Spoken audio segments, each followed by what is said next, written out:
Hi friends, welcome to Virundhu. இன்னைக்கு நம்ம சேனல்ல சாக்லேட் brownie எப்படி செய்யறதுன்னு பார்க்க போறோம். சோ முதல்ல ஒரு மிக்சிங் பவுல் எடுத்துக்கோங்க. அதுல ஒரு சீவர் எடுத்துக்கோங்க.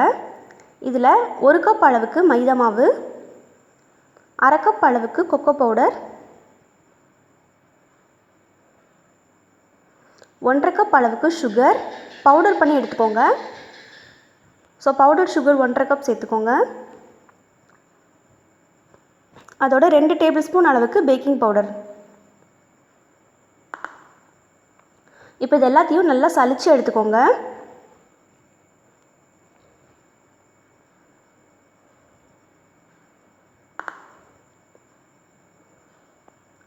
ஸோ இது எல்லாத்தையும் நல்லா மிக்ஸ் பண்ணி விட்டுக்கோங்க.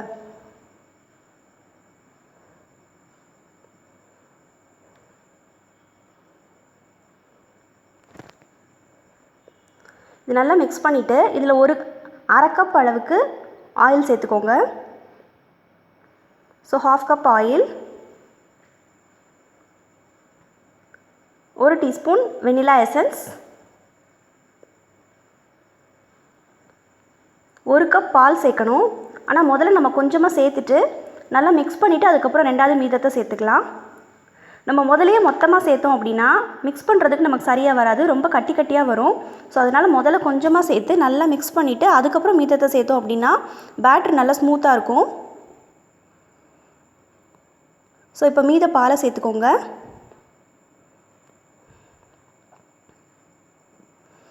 இதையும் நல்லா மிக்ஸ் பண்ணிக்கலாம்.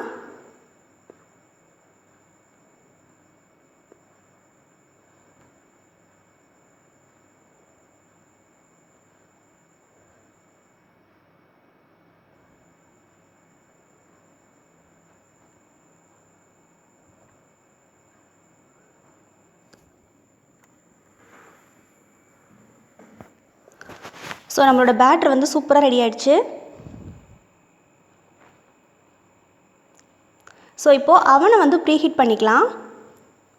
10 மினிட்ஸுக்கு 180 டிகிரி செல்சியஸ் வச்சுருக்கேன். ஸோ இது வந்து ப்ரீஹீட் ஆகட்டும். அதுக்குள்ளே நம்ம வந்து மோல்டில் சேர்த்துடலாம். நான் இன்றைக்கி ஆர்டின் ஷேப்பில் உள்ள மோல்டு எடுத்திருக்கேன். அதில் பார்ச்மெண்ட் பேப்பர் வச்சு கீழே லைனிங் பண்ணிவிட்டு ஃபுல்லாக ஆயில் வச்சு க்ரீஸ் பண்ணிடலாம். ஸோ அப்போ தான் நமக்கு ஒட்டாமல் ஈஸியாக எடுக்க வரும் கேக்கு.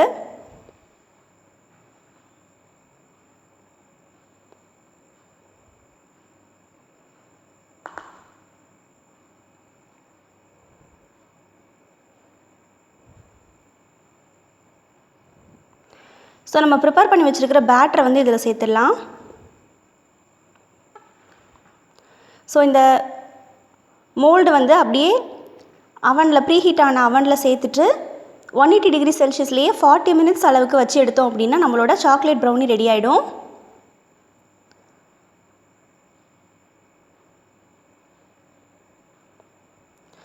ஸோ இப்போ உங்ககிட்ட வால்நட் இருந்துச்சு அப்படின்னா அதை பொடிசாக நிறைய கட் பண்ணி மேலே அப்படியே தூவினாப்பில் சேர்த்துட்டிங்க அப்படின்னா அது வந்து வால்நட் ப்ரௌனி. நான் வந்து இன்றைக்கி வால்நட் எதுவும் சேர்க்கலை, ப்ளெயின் ப்ரௌனி தான் பண்ணியிருக்கேன். ஸோ உங்களுக்கு வேணும்னா வால்நட் ப்ரௌனி கூட செஞ்சுக்கலாம், இதே மெத்தட் தான். ஸோ இதை வந்து லைட்டாக தட்டி விட்டுக்கோங்க. அப்போ தான் உள்ள ஏர் பபிள்ஸ் எதுவும் இருந்துச்சு அப்படின்னா அதெல்லாம் ரிலீஸ் ஆகும். ஸோ இப்போ இது அவனில் வந்து 40 மினிட்ஸ்க்கு 180 டிகிரி செல்சியஸில் பேக் பண்ணி எடுத்திருக்கேன். சாக்லேட் ப்ரௌனி செம்மையாக வந்திருக்கு. ஸோ இது நல்லா ஒரு 1/2 அன் ஹவர் போல் நல்லா கூலாக விட்டுருங்க. ஸோ அப்போ தான் நமக்கு எடுக்கிறதுக்கு ஈஸியாக வரும். ஸோ நல்லா கூல் ஆகிடுச்சு. இப்போ இந்த கேக்கை வந்து அன்மோல்டு பண்ணிடலாம்.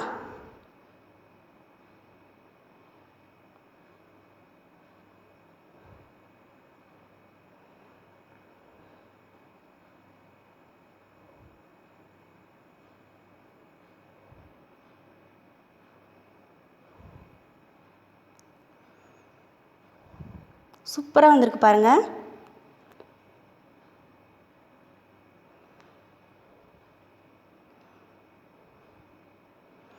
ஸோ இதை அப்படியே திருப்பி போட்டுருங்க. ஸோ இப்போ கட் பண்ணி நமக்கு எப்படி வந்திருக்குன்னு பார்க்கலாம். அவ்வளோ சாஃப்டாக இருக்குது கேக்கு. ஸோ இது வந்து ஒரு ஸ்கொயர் ஷேப்பில் கட் பண்ணி மேலே வெனிலா ஐஸ்கிரீம் வச்சு சாப்பிடுவாங்க, அவ்வளோ சூப்பராக இருக்கும். ஸோ பாருங்கள், ரொம்ப சாஃப்டாக இருக்குது.